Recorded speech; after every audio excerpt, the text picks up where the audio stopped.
नमस्कार। एआई से और भी बेहतर नतीजे पाना चाहते हैं तो चलिए आज हम गूगल की एक बड़ी जबरदस्त गाइड को समझते हैं जो सिखाती है कि असरदार एआई प्रॉम्प्ट्स असल में लिखे कैसे जाते हैं। तो शुरू करते हैं। हम सब ने जनरेटिव एआई इस्तेमाल करते हुए ये महसूस किया होगा कि कभी-कभी जवाब बड़े अजीब या बिल्कुल ही काम के नहीं मिलते।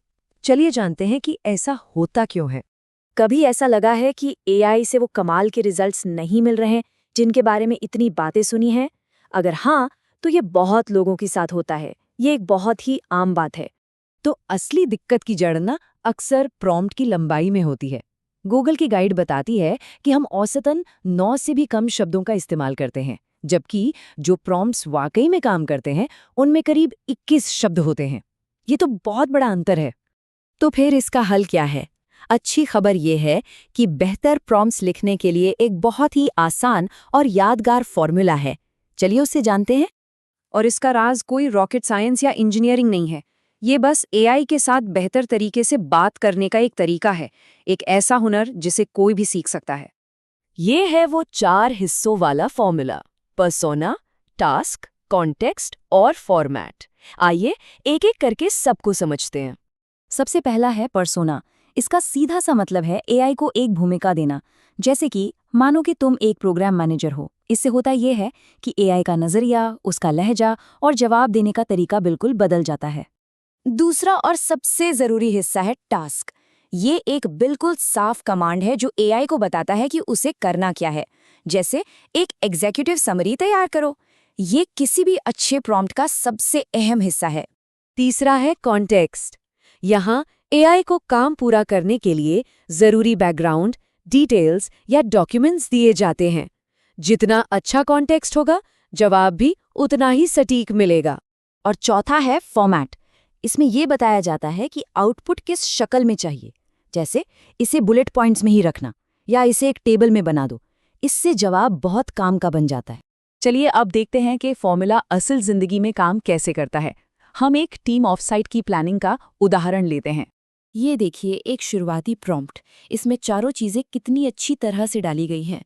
पर्सोना भी है, टास्क भी, कॉन्टेक्स्ट भी और फॉर्मेट के लिए एक हिंट भी दिया गया है। और हाँ, ये एक बहुत जरूरी बात को सामने लाता है।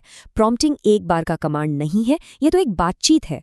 अच्छे नतीजे पाने के लिए एआई के साथ बातचीत को आगे बढ़ाना पड़ता है। एआई के पहले जवाब के बाद ये फॉलो अप प्रॉम्प्ट कुछ खास आइस ब्रेकर आइडियाज के बारे में पूछ रहा है। ये बातचीत को आगे बढ़ाने का एक बेहतरीन उदाहरण है, जिससे रिजल्ट और भी अच्छा होता जाता है।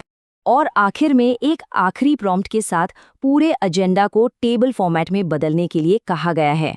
इससे पता चलता है कि आउटपुट के स्ट्रक्चर पर पूरा कंट्रोल रखा जा सकता है। तो अब जब ये फॉर्मूला समझ आ गया है, तो आइए जल्दी से प्रॉम्प्टिंग स्किल्स को और बेहतर बनाने के लिए गाइड से 6 जरूरी टिप्स पर एक नज़र डालते हैं। तो चलिए इन प्रो टिप्स को फटाफट देखते हैं। पहला, आम बोलचाल की भाषा का इस्तेमाल करें। दूसरा, एकदम स्पेसिफिक रहें और बार बार बदलाव करने से न हिचकिचाएं। तीसरा, बात को संक्षेप में कहें और उलझाने से बचें। चौथा, इसे एक बातचीत की तरह देखें। पांचवा, कॉन्टेक्स्ट देने के लिए अपने खुद के डॉक्यूमेंट्स का इस्तेमाल करें।